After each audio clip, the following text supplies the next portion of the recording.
जब भक्त रविदास को कंगन देने प्रकट हुई गंगा मैया। आज माघी पूर्णिमा है। आज ही के दिन 1398 में धर्म की नगरी काशी में संत रविदास जी का जन्म हुआ था। रविदास जी को रैदास जी के नाम से भी जाना जाता है। इनके माता पिता चर्मकार थे। इन्होंने अपनी आजीविका के लिए पैतृक कार्य को अपनाया, लेकिन इनके मन में भगवान की भक्ति पूर्व जन्म के पुण्य से ऐसी रची बसी थी कि आजीविका को धन कमाने का साधन बनाने की बजाय संत सेवा का माध्यम बना लिया।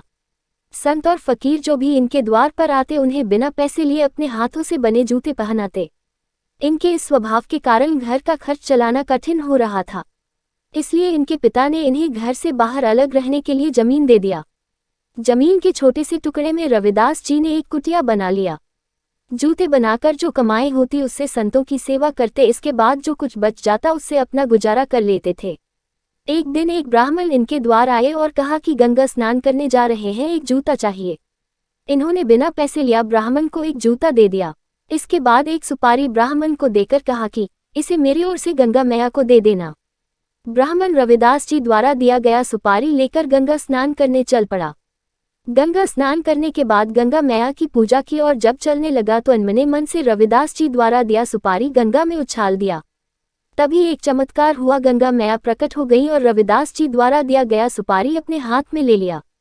गंगा मैया ने एक सोने का कंगन ब्राह्मण को दिया और कहा कि इसे ले जाकर रविदास को दे देना। ब्राह्मण भाव विभोर होकर रविदास जी के पास आया और बोला कि आज तक गंगा मैया की पूजा मैंने की, लेकिन गंगा मैया के दर्शन कभी प्राप्त नहीं हुए।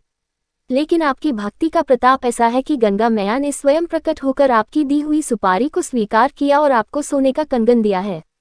आपकी कृपा से मुझे भी गंगा मैया के दर्शन हुए। इस बात की खबर पूरे काशी में फैल गई। रविदास जी के विरोधियों ने इसे पाखंड बताया और कहा कि अगर रविदास जी सच्चे भक्त हैं तो दूसरा कंगन लाकर दिखाएं। विरोधियों के कटु वचनों को सुनकर रविदास जी भक्ति में लीन होकर भजन गाने लगे।